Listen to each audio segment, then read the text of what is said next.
Hello and welcome to Gardener's World. In this special programme, Nick and I will be celebrating gardeners up and down the country who make the most of their gardens and make every space count. I'm lucky enough to be in this wonderful suburban garden in Dorset. It's got exotics and tropical plants combined with these lush cottage garden style borders. It's even got its very own waterfall. And if you garden in a town or a city like me, it's important that you make use of every square centimetre of space. Now, this is my garden and I want to share design tips on how I've planted it to ensure there's colour and interest throughout the year. And we'll be meeting gardeners around the UK who are growing in front gardens, back gardens, balconies and even boats and beaches to discover how they've created gardens in these most unexpected of spaces. Coming up on today's programme, Francis heads to the beach on the Isle of Man to visit gardens that have been created in the most challenging of circumstances. You have to, every year, be prepared to start again. These are incredibly expensive vegetables. We meet a gardener in Sheffield who's created a haven for wildlife in a garden where space is at a premium. I would describe it like one big wildlife hotel for all wildlife of different types, backgrounds, whatever they like, they're all welcome. And I'll be sharing my design tips on how to make the most of your urban plot.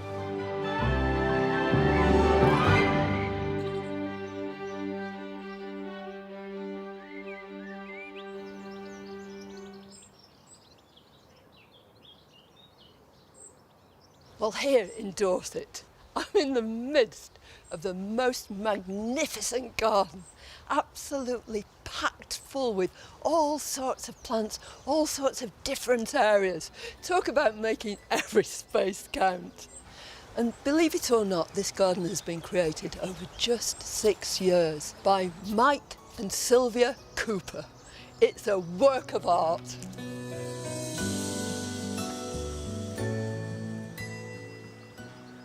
Well, thank you for welcoming me to your garden. It's marvellous. It's just beautiful. Very kind of you. Thank you. It's a pleasure to have you here. So, how would you describe your garden in terms of style, Sylvia? Cottage garden meets tropical, I think. Right. Yes. Yeah. And lots of stages in between. Yes. I mean, it's very relaxed. It's very informal Yes, sort of yes. planting, isn't it? That's what you want in a garden, don't you, to relax? Yeah, and you want enjoy your yourself. plants to look as though they're enjoying themselves. Yes, yes. I think that's we right. wanted to achieve rooms without having clear division between the plants.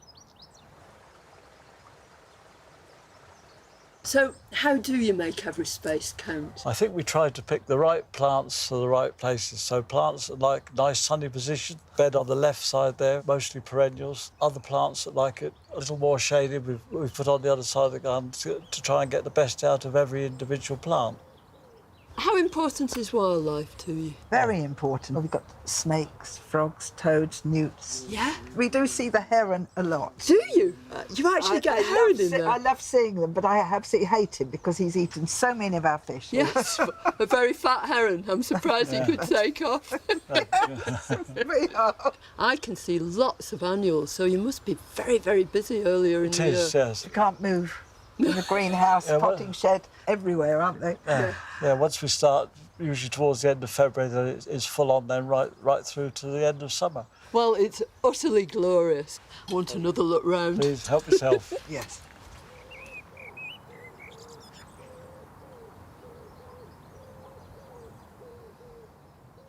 Well, Mike and Sylvia's garden is about 25 metres long by 15 metres wide.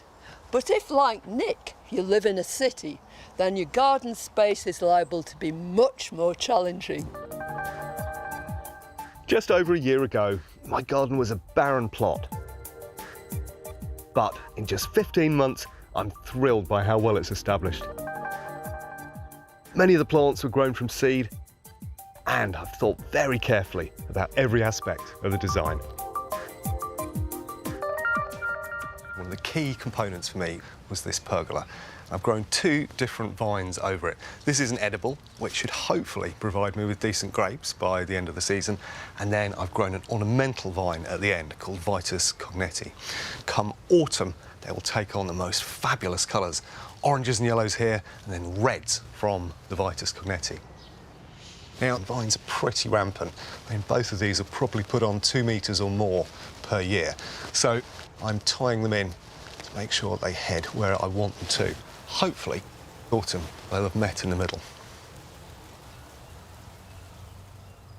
Not only do these vines provide me with privacy, they also act to divide the garden. And by breaking up a small space and creating mystery and allure, you end up suggesting that your garden is bigger than it really is. I've also paid close attention to my boundaries. The garden's 10 by 11 metres with relatively high fences on the outside. I've painted this fence the deepest blue. In fact, it's virtually black. But what I love about it is that the greens look greener. They're more lush and more radiant. And then the crazy mix of flower colours I've got really pop.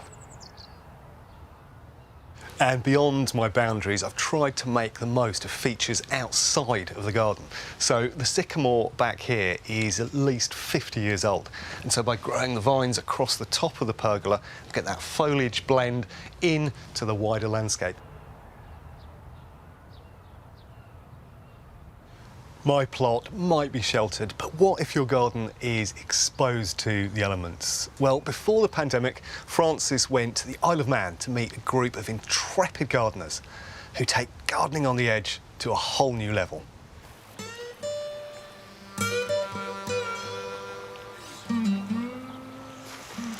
Here on the Isle of Man, there is mile after mile of fabulous coastline.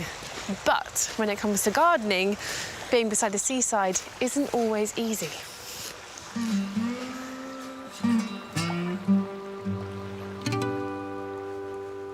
What I love about gardening is not just the thrill of seeing something growing well, but the challenge of getting it to grow at all. I'm about to meet some gardeners who face more challenges than most, and their plot, well, it's just here. This little row of terraced houses backs directly onto the beach. From the front, the houses look like fairly ordinary cottages. But from the back, they have this incredible view. And while being this close to the sea is pretty breathtaking, it also means these little gardens have to contend with everything the coast can throw at them.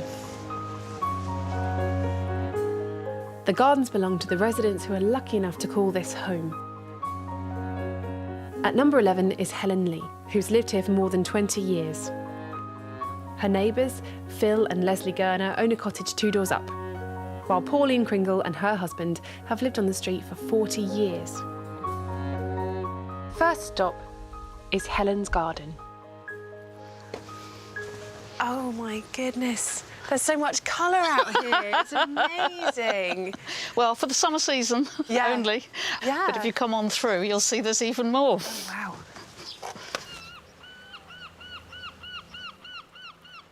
And you're always taking over the beach, aren't you? We are playing King Canute here. Yeah.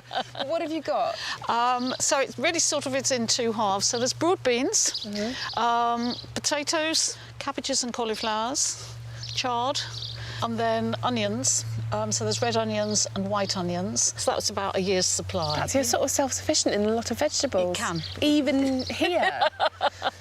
The sea must actually come right up to here sometimes. Sometimes it comes in a storm, but you can see there's quite a steep shelf here.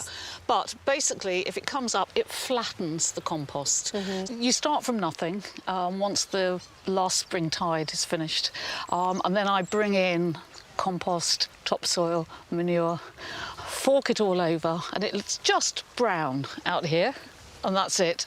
And then slowly start planting. So I used to live by the sea myself, so I know that every winter everything would die, and even if something self-seeded, the seedlings would be killed off in the storm. So it really is just starting from scratch each year, isn't it? Yeah. You have to, every year, be prepared to start again. Yeah. These are incredibly expensive vegetables. Not just in terms of compost, but in love, labour, sweat, whatever. So every year you start with a new burst of optimism. So gardening here is as much about your own internal resilience as it is about the planting. You've got to be determined. But you get the reward. It's lovely. Hi, Phil. Hi, Leslie. Hi, Francis. Phil and Leslie have lived here for 23 years and have seen their fair share of weather.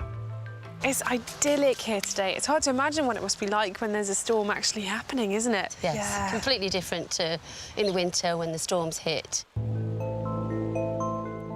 In 2014, one of those winter storms battered the coastline, and Phil caught the drama and devastation on camera.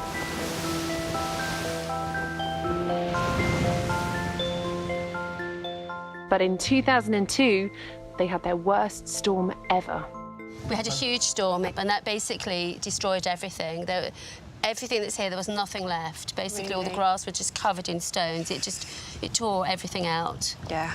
That's our worst one. Storms is actually what brought this community together and got you sort of working on this as a big cooperative, isn't it? That's right, yes. Yep. The rebuilding was a communal effort to give ourselves somewhere to grow stuff and get together and get it back again. A whole load of us coming up with wheelbarrows all up and down the path here. Really? Yes, for about 3 days. You've just got to get on with it. And that's what we all do. We all come together and help each other.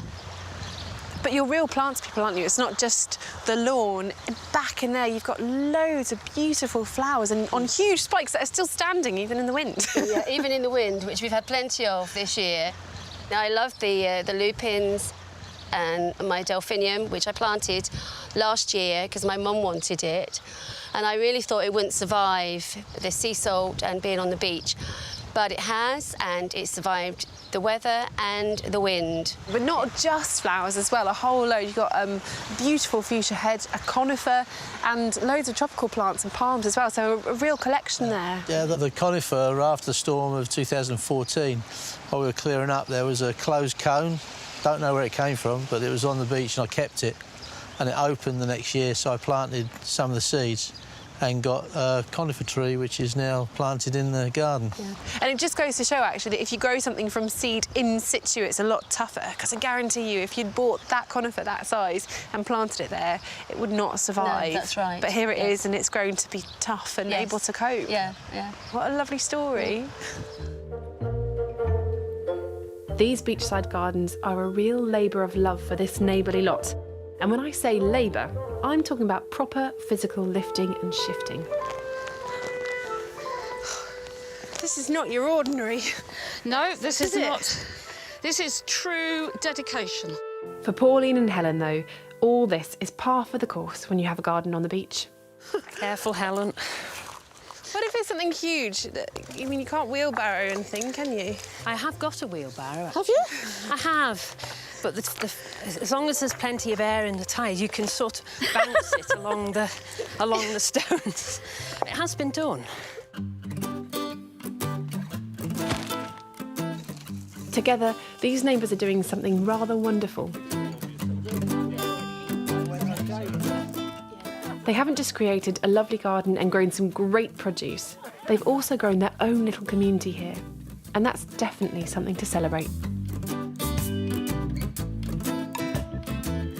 These little beach gardens may not be the biggest in the world, but when it could all be washed away at the whim of the weather or of the tides, then it takes an awful lot of patience and courage and very deep reserves of positive spirit to keep on gardening. And I'm just filled with admiration for all of them.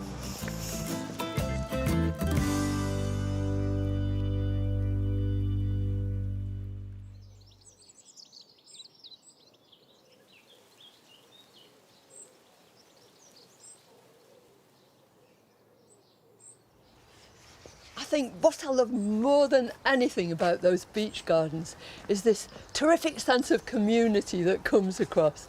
Everybody helping each other. Well, you don't need a beach garden or any sort of a garden if you're going to grow plants successfully. Pots and containers are a wonderful place to grow all sorts of plants, as beautifully illustrated here in Mike and Sylvia's garden on this patio. Well, I've got the opportunity to help Sylvia to plant yet another pot. It's so exciting.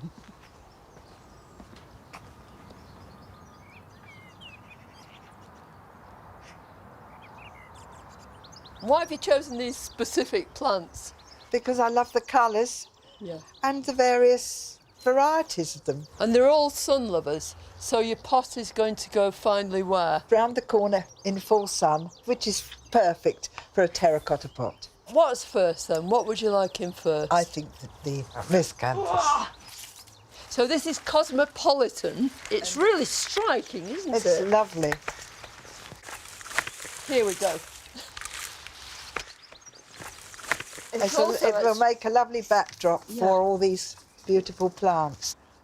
So the next one will be this verbena. Such a pretty plant. Oh, it's gorgeous, isn't it? Here, do you think? In front of them? In front of the grasses, so yeah. some of these blades come through? Come through, yes. We're also adding an amaranth, Love Lies Bleeding, with its elegant crimson tassels. If you wanted to put two together, one side, that's fine. A dahlia with vibrant magenta red flowers. That's nice, that dahlia, because there's loads of buds to open. An aromatic agastache, attractive to pollinators. And an echinacea cultivar with lipstick pink flowers. Where's this going to go? It's got to go in, because I love it. I'm an expert at stuffing plants in small spaces. Now this is a pennisetum. It's a bit on the tender side. Probably survive here, but you can get seed from it and grow some more. Oh, that's lovely. Michael like that, won't he? Oh, he will do, yes. I'll divide it and he can use the seeds. This is just like a mini garden, isn't it? It is, yes. I think that looks lovely and it will grow into a beautiful picture. Really important planting a container like this to make sure you've filled in every space. Yes, and you've firmed everything in. And this has got plenty of loam in it, lovely stuff. Yes. All the colours go so beautifully together, don't they? A work of art, Sylvia. It is a work of art. It's lovely, yes, I'm delighted.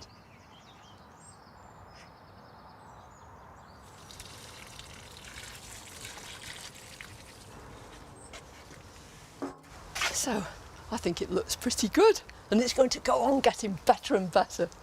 But right now it's time for our first view of video, and this one is from Shara Joy, who's found a very interesting way of indulging her passion for gardening, though she's not even on terra firma.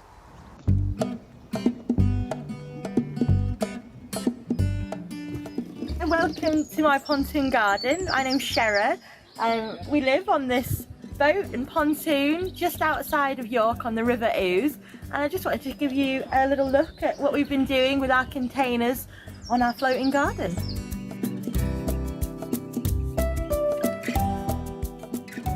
We love to use baskets and things that we have lying around to plant up. So these beautiful forget-me-nots are coming out of this old basket. We've used these chairs just to bring a bit of height to the garden. We just bought this clematis earlier this year and it's doing quite well, a nice early flower, but it seems to be climbing again. So our hope is that that's going to go all along the trellising. When we first bought the boat, it came with this pontoon, and although the structure was very sound, it was in a really dilapidated state. So we've added to the structure, redone the walkway, put on these posts and lovely rope details, and then just added willow backing. And then of course, we've had so much fun bringing all our containers on and building our garden up around that. So welcome aboard our home, the Arctic Skewer. This is my conservatory, my greenhouse, it's my everything. This is where it all starts. And my sunflowers have really taken over. We absolutely love living out here on our floating home. But for us, the most magical time of day is first thing in the morning, waking up, making that first cup of coffee and just coming out to sit down, taking in the view and the tranquility. Nothing beats that.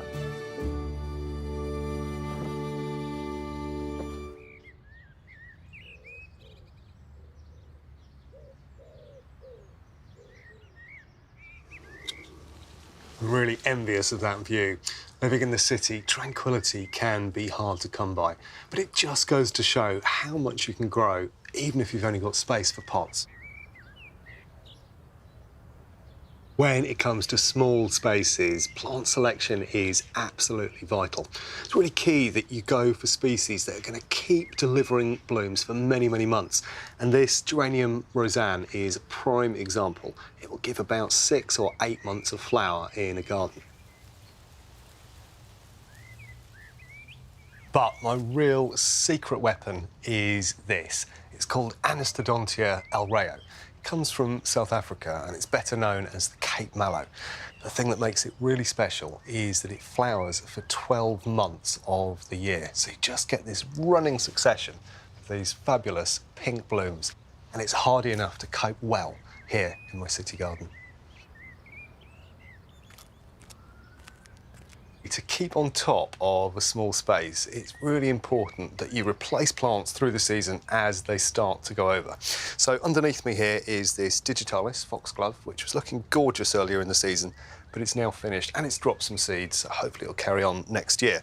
And also I've got this Linaria, which again looked great. You can see it's starting to look pretty sad now. So I want to pull both of these out and replace them.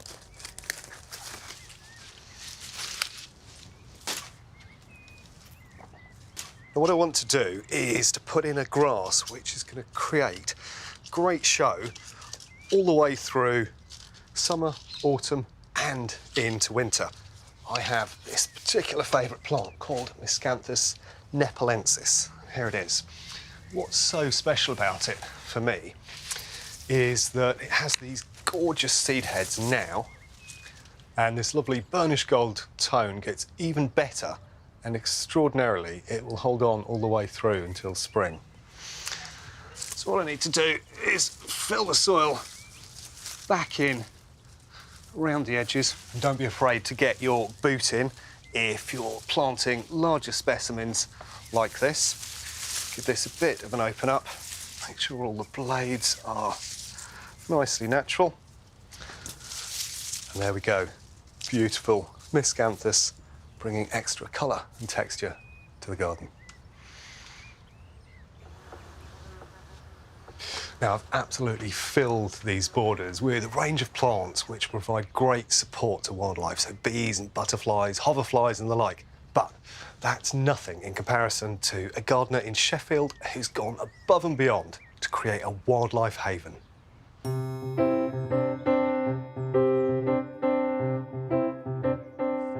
I decided to build a garden like this because I wanted to make a place where wildlife can live in the city. I would describe it like one big wildlife hotel for all wildlife of different types, backgrounds, whatever they like, they're all welcome. I'm George. I live in Sheffield with my wife, Sophie Stenton. It's an end terrace house. It's not got a big garden, it's got a small courtyard at the back, and then we're lucky to have a side part of the garden, but it's still only about 2.5 metres across. I've made every bit of use of it as I can. Well, gardens have always been a good strong point for wildlife, but more and more people are using plastic grass, concrete in it, but it's like that last little bit of refuge that there is, it's getting less and less, but it's not difficult to do both. You can have it low maintenance and a bit for wildlife. It's not hard to do. Profession is a firefighter. I work for South Yorkshire Fire and Rescue. Been doing that for 12 years plus 4 years in the RAF as a firefighter, because it's shift work, so obviously you do unsocial hours, but then I also get time where I can create and make things.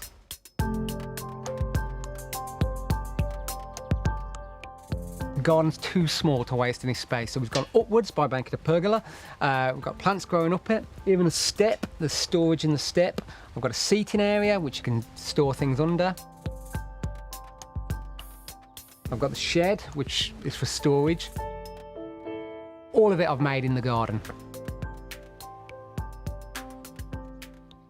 My theory is to bring wildlife into the garden, you need to give them a home, and that's surface area of things. So you need more surface area for them to live.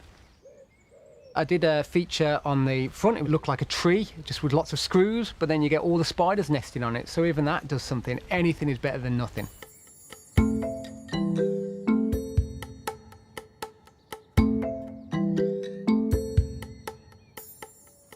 So this is a bug house fence. I had a fence already, which did the job, and it was fine, but I try and give nature a home wherever we can in the garden. It's basically a hollow construction, it's got mesh either side, and then you just fill it. So you've got cardboard here just rolled up. This is an old Christmas tree. And the idea is that all this ivy is going to grow through eventually, and eventually you won't even see it, but whatever wants to live in it can live in it. Here you've got different logs, all different holes in. Regards depth of the holes, I read somewhere 12 centimetres was good.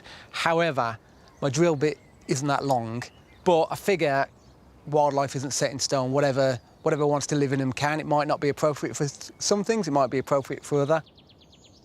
So on the wall, these are like mini bug houses. Obviously, we haven't got enough with a fence. We're going to get even more. But again, it's kind of like surface area. So a wall is going to be no good. So it's kind of like, how can we make it that things can live in it? Ideally, I'd go right up to the apex of the roof. However, my ladder doesn't go that big, so that is the extent of my reach.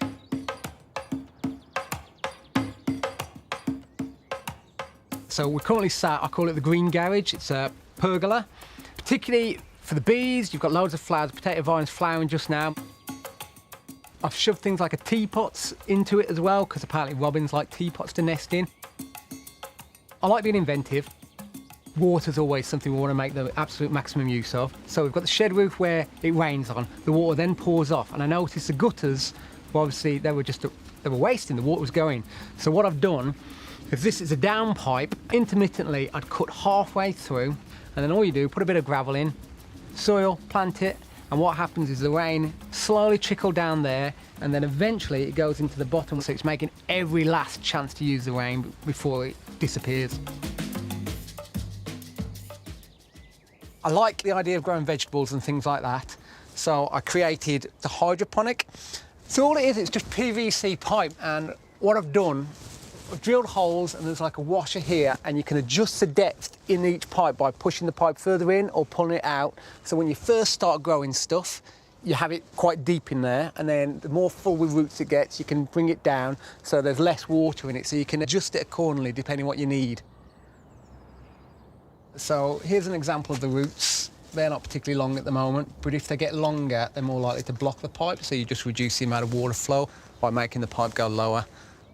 So we've got lots of creatures which live in here. Usually there's some frogs just under here.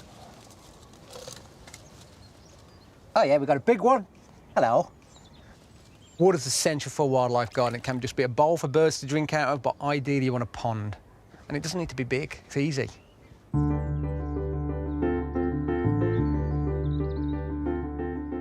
Building material, if I can find it, I will. We had a big fire ages ago and loads of hose was damaged, so I got it and I made a hammock. I think some of the zoos for like the orangutans and monkeys, they use it, and I was like, I could do that. So I made a hedgehog feeding station, that is, so it's not actually a hedgehog house, it's a feeding station. It's got like a corridor that goes in and then bends round. Only a hedgehog can get in. The hedgehogs will come in, eat, turn around and go. And I've had to make it longer because the local cats, smaller cats, could manage to get in. We have fixed it with the cats now. They do try, but they can't get all the way in now, and that's successful.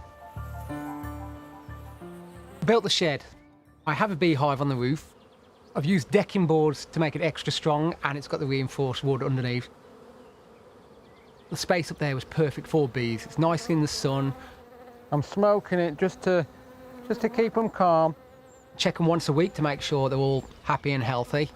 So we're looking for eggs, food, larvae. We're trying to see if there's any disease or anything like that. Everything looks fine, which is good. Best thing about it is, because it's raised, it doesn't affect anywhere except up there. People walk back and forth. Some people won't even know there's a beehive up there. Having a small space, it's both a curse and a blessing in that it creates challenges, which is good because you can show people you can do it. It doesn't matter on the size of the space. The biggest sense of achievement is actually the hardest one to come by, and that is making it and having something come. You know, you can make a hedgehog house, you can make a pond, but there's no guarantee it will come. So when it does, it's worked. It's like you've been accepted. We are happy with your creation.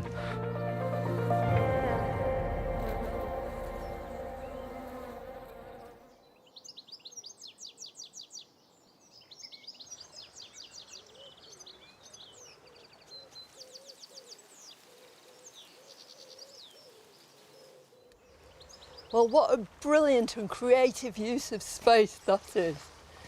Do you know, when you're talking about gardening for wildlife, you very often think of the countryside. But of course, our gardens are really crucial spaces as far as wildlife are concerned. And one of the most vital elements in any garden is water. Now, Mike and Sylvia have already got a brilliant pond, but one of the things it's short of is a couple of marginals. So I brought a couple with me.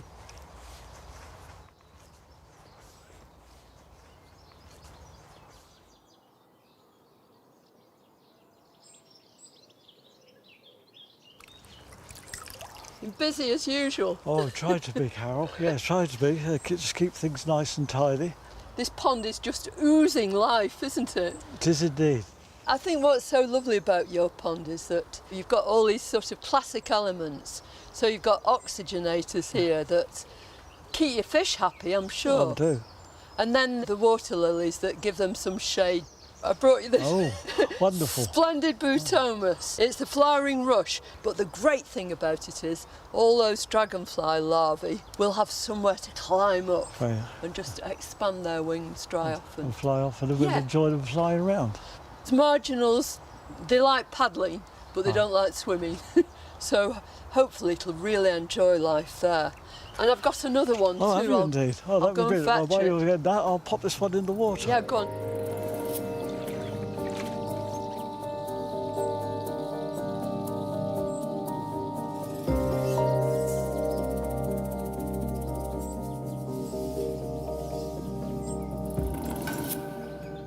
Even if you haven't got room for a pond the size of Mike and Sylvia's, you can still introduce water into your garden.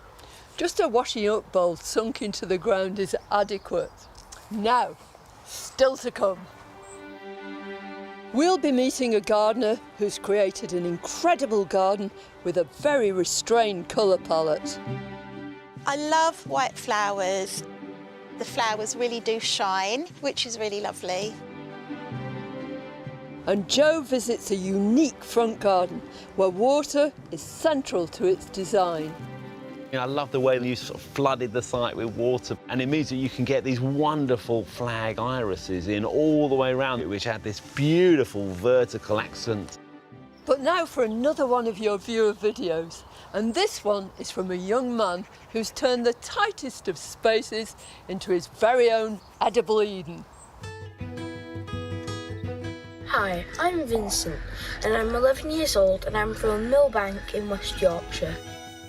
My garden is about 6 square metres behind our garage. But when we moved in it was very overgrown and it was full of bracken and brambles and nettles and things like that. So now we've turned it into this wonderful space which I like to garden in. So here I have my celery. And I love celery because it's a very versatile plant and it's very easy to grow. Also, it's very delicious. Here I have my courgettes. I've had them since they were little seedlings, and I have green and yellow ones, which instead of just growing one variety, I thought I'd grow 2. Now here I have my 2 tomatoes. They're very nice and I personally love tomatoes, but they're very easy to grow. Also, they give you a lovely smell. As you can see, my garden is very narrow, so we had to have a think. And then I had an idea. Why don't we use trugs? They're small and narrow and very efficient. And also, they keep all those cheeky slugs away from my veggies. Now, here's my rhubarb. I personally love rhubarb because it is a very nice addition to your apple and rhubarb tart. Now, here are my potatoes. I love potatoes. They're just a generally good plant to grow because all you have to do is put them in some soil once they're sprouting, and then you need to water them. And then you've pretty much got potatoes. I'm really looking forward to harvesting all my plants. Thank you for watching, and I hope you have enjoyed seeing my garden.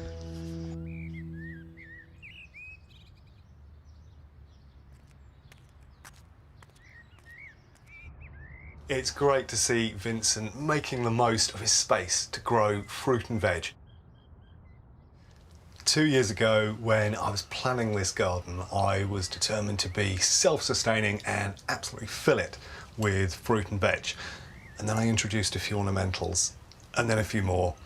And then my inner plantsman took over and the whole garden became ornamental. But I've still got a few spaces left that I can grow edibles in, so I want to make the most of them. So I've planted up this window box with chilies. They're all green at the moment, but they'll ripen up going into late summer and autumn and can be harvested. But I also want to go for a crop that's going to give me something very quickly. So I'm going to sow some cut and come again lettuce into this window box. So I'm just going to sow evenly across the surface.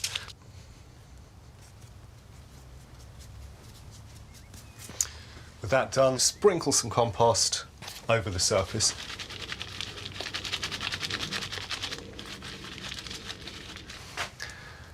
And finally, I just want to ensure that there's good contact between the seeds and the compost. That's now ready to be watered, and it can sit on my sunny windowsill, and in about a month or so's time, be ready to harvest the first crop. I'll just crop those down with scissors, leave the other half. Then in another week or two from that, I can crop these. Another 2 weeks has passed, these will have come up again, and it goes back and forth, and you should get sort of 6 to 8 weeks of harvest from a really simple little window box like this. Now, I don't have a front garden here, but across the UK, millions of gardeners do. Now, unfortunately, they often take a back seat to the bigger garden at the rear.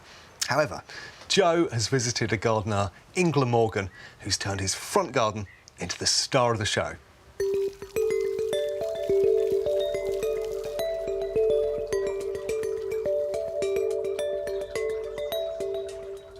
I've often wondered why front gardens don't get the same attention that back gardens do. Now, perhaps it's because they're functional spaces that you nip through to get to the front door, or they're somewhere to park the car or store the recycling bins. Well, today I've come to meet an extraordinary gardener who's done something really special to his front garden, and he's used every inch of the space. Hello, Richard. I'm feeding the fish. Professor Richard Weston is a retired architect and lectures at Cardiff University. Richard, this is absolutely gorgeous. Yeah, I mean, I love the way the light's working on the wall, and you sort of flooded the site with water, but you got so much planting in. But my first question is, you've got a back garden, so I've got to ask, why the front garden? A good question, but there's a very logical answer, which is it gets much more sun. And given that it's a close, there's very little traffic. Yeah. So it's very private and quiet.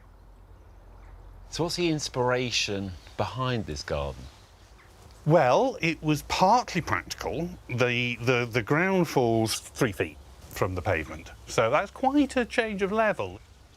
Yeah, because this is really quite a tricky spot, isn't it? You know, it's a sloping site, so you've had to dig it out and level it. So the first issue was to retain earth in an interesting and elegant way. And I've long had an idea about something architectural that could be like a cliff where it created pockets for plants to grow in the same way you get little ledges that accumulate soil and you get that lovely quality of a natural cliff. That the whole thing goes right back in a way to my childhood and my student days. I'd always wanted a pond.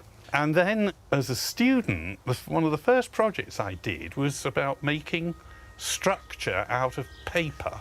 And a way to give paper strength is to fold it and interlock it.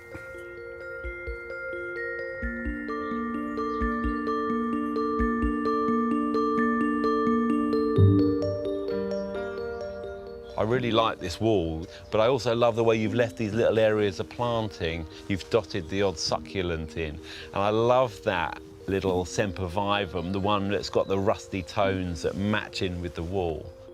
And they're so easy to water because you just spray the steel above and it just slides in, you know, and drips out the bottom. Was there a theme behind the planting here?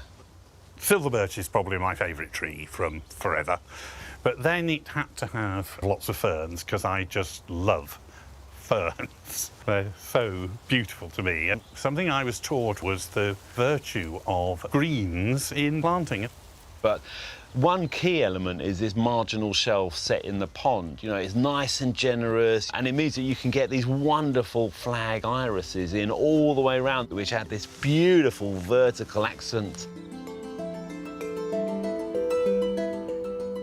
A restricted palette, but it just feels that every plant is beautifully placed within this strong architectural framework.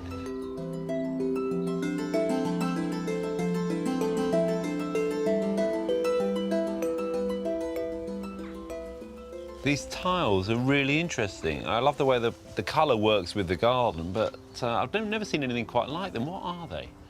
They're porcelain with digital images fired into them, and the images come from details of minerals, which is one of my particular passions. This is what I think of as a kind of coastline here, is from this agate.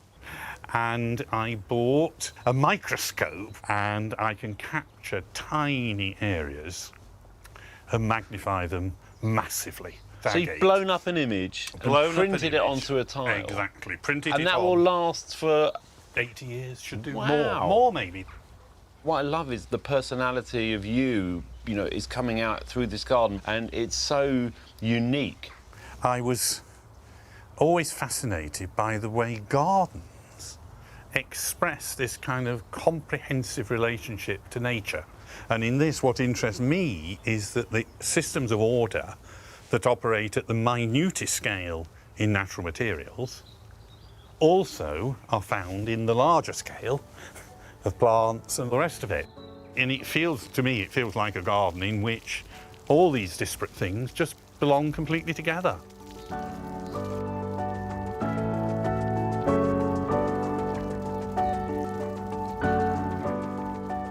There's the science behind it, there's all the different elements that you've brought together, and it's been a real insight because it's not just a front garden solution, it's a very beautiful garden too.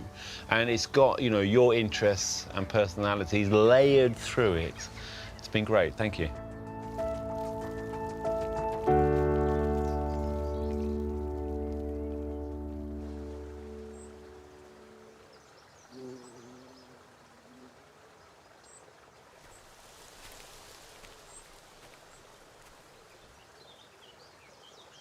We can't all think of digging great big holes in our front gardens and filling them with water and introducing all that steel. But that garden is so packed with original creative ideas. It just makes you want to think of your own, you know, how can I change my garden? How can I make it something really, really special and individual? While talking about originality and creativity, this garden is absolutely packed with it, everywhere you look.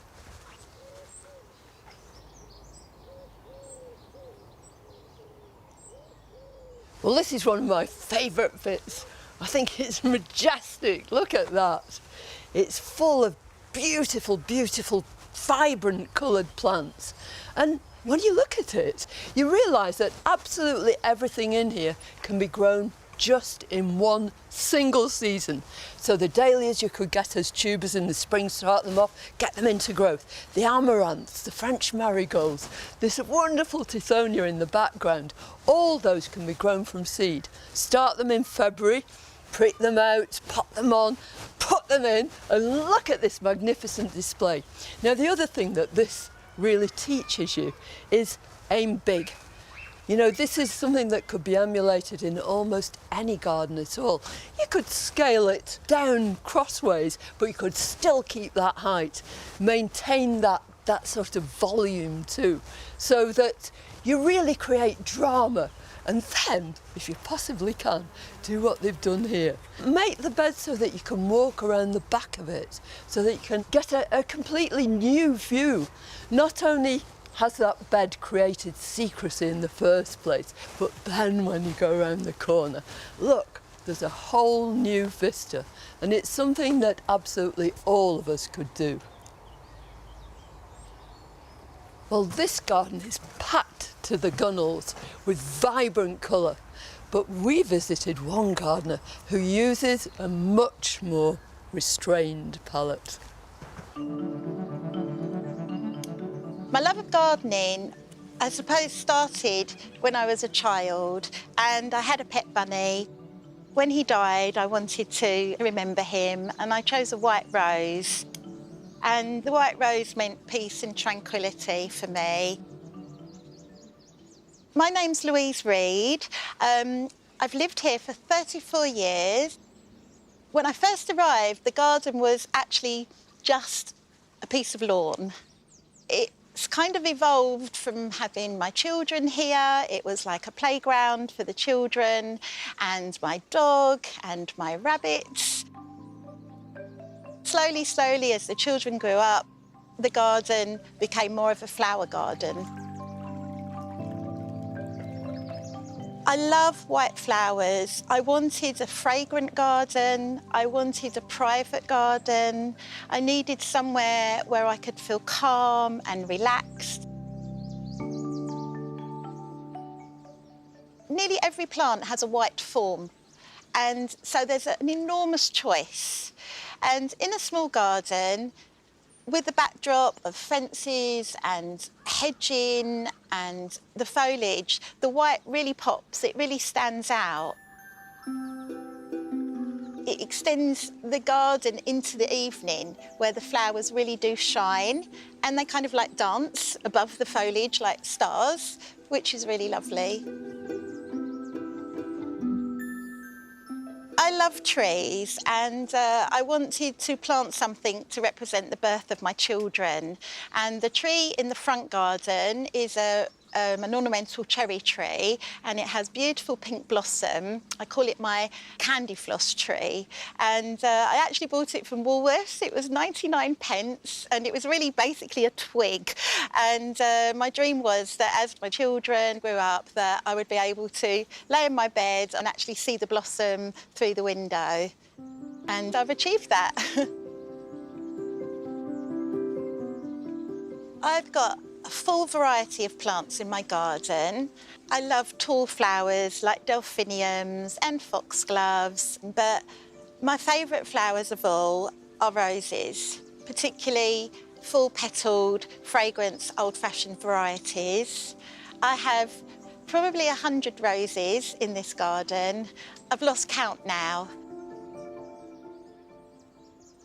This is Wollerton Old Hall. It's a peachy apricot colour that fades to a creamy white, and it's highly fragranced with a myrrh perfume. Not all of my roses are white. I love the Pilgrim. This is a lovely creamy lemon colour, and it has a rosette form. It's not as highly fragranced as Wollerton Old Hall, but if you put it near where you're walking, where you can bend down and smell it, or as I've done by my swing bench, you get the full fragrance. I don't think after all these years I could live without my roses. I have suffered with my mental health. I suffer with anxiety, And unfortunately, I've had quite a few traumas in my life. And at the moment, I'm suffering with a very rare form of cancer. So the garden has actually been my sanctuary, and I love the full cycle of life, and it gives me meaning. And in the winter time, when it's difficult times, sometimes I look forward to planning the garden. It gives me real positivity for the future. Anyone who has a small space and would like a garden, I would say think carefully about what your needs are, how much time you've got, what your budget is. Don't try and copy somebody else. Make it your garden. I think in a small garden, you should be brave enough to go big. I've created this large pergola with this beautiful rambling rose, Rosa Seagull. It creates height, impact, and it's a haven for the wildlife. I have a beautiful Philadelphus and I've pruned it, so it's like a small tree. By adding bigger structures, you've got more choices for planting. I like to be quite extravagant, and I really like the ebbs and flow and different varying heights. I think this adds more interest, it adds more depth, even in a small garden. Opening my garden to the public has been a real experience, and I was really anxious at first, but I had a visitor's book and people wrote the most wonderful comments. And in the winter, when I'm a bit down sometimes, I read the comments and it boosts me again and inspires me to do more gardening and share it. My current rabbit, his name is Mr. Fleur. I let him hop around the garden under strict supervision. He likes sniffing and hopping around and having a bit of freedom, and he likes trying to eat my precious flowers. I love having my own space that I've designed, that I've created. I've chosen very carefully the plants that are in it. I've nurtured them. They are my babies.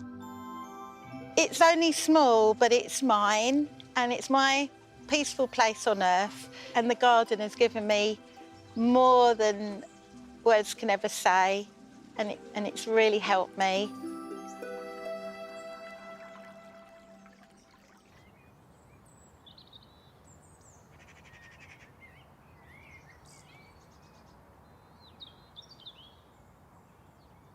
I know what Louise means about her plants. Now, one of the real advantages to growing in a small space is that you can pour all of your TLC into far fewer plants, give them more attention. And that's certainly the case with this Helianthus salicifolius, willow-leafed sunflower. Now, in truth, it really wants to be growing in blazing sun, but I wanted its height and its texture at the back of the border here, which is relatively shady. So I've gone through the slightly laborious process of staking each individual stem. And of course, I can get away with that because it's at the back of the border, so the staking can't be seen. Now, they're at about 6 foot now, and they'll go up to about 8 foot at the end of the season. And I think they're the perfect addition to add that soft, willowy texture to the back of my border. But what if you haven't got any garden space at all? Well, we received a video from Robin Anchorage in the US, who's shown that with a bit of love, a balcony can be more than enough space to create something really special. My name is Robin Anchorage, and welcome to my small space garden in Orlando, Florida. It's only about 4.5 by 9 feet, but I do get south and west sunlight. It is covered and does get wind, but I've figured out how to make the space usable. This is my first tip. Make furniture multi-purpose. This is my recycled pine wood worm vermiculture bin. It doubles as a table and is a way for us to recycle our food scraps in only a matter of months into valuable compost. In an urban space, drainage can be hard, so I use paving bricks to keep everything elevated to prevent dirt clogging. Pairing plants together in boxes or planters can be helpful in a small space. Less pots equals more room for things to grow. This mint in the front likes to spread and sends out runners. So I've paired all 3 mint plants in one planter to spread all they desire. After running out of floor space, I've used hardware store wire, 18 or 20 gauge, to anchor in terracotta pots to the slick metal railing. They can be anchored short or long to create a cool visual effect, as well as giving plants optimal room to grow and to achieve sunlight. Not to mention, it's aesthetically pleasing. Hopefully I gave you some tips and tricks that will help make your small space more usable.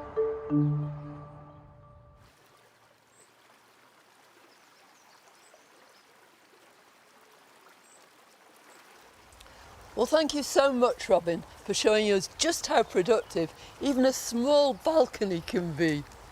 I am here in the jungle at the back of Sylvia and Mike's garden, and it is just astounding. Packed into this small area, you've got huge tetrapanax, tree ferns, enormous miscanthus, and a waterfall to boot. The whole thing just feels lovely and jungly and intense. You're aware you're going to have all sorts of adventures in here. But I'll tell you what, if you haven't got time to create your own exotic corner this weekend, here are some jobs that you probably can do.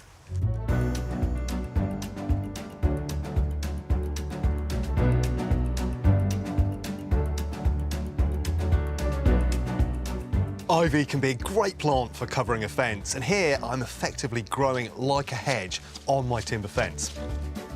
Now, after a summer season of growth, the ivy is starting to take over a bit. So now's the time to cut it back as hard as you like to keep it looking neat and tidy through to the end of the season and into winter.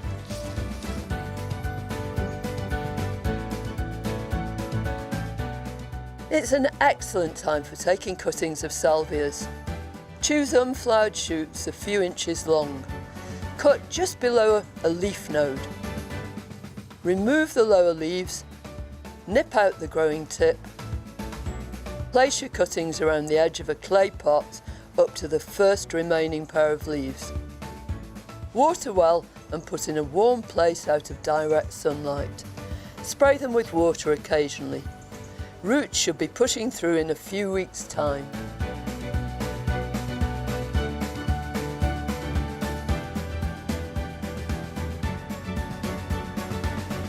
During the summer months, it's important to keep any glasshouse space cool and maintain high humidity. Water any stone, brick or concrete floors to prevent plants getting overheated, and to keep pests like red spider mite, which thrive in dry conditions, at bay.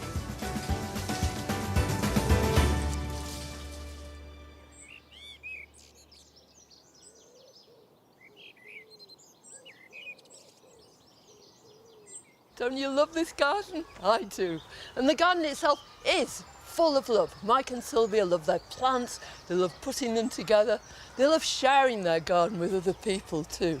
And above all, they've taught us that every space counts. And I just want to say an enormous thank you from you and from me to Mike and Sylvia for letting us share their wonderful garden. And thank you for visiting me in my garden. Now, I might not have Patty or Nellie to help me out, but I do have my very own canine garden assistant. This is Orla. Well, that's it for this week. Monty will be back at Longmeadow next week at 8 o'clock. So until then, goodbye.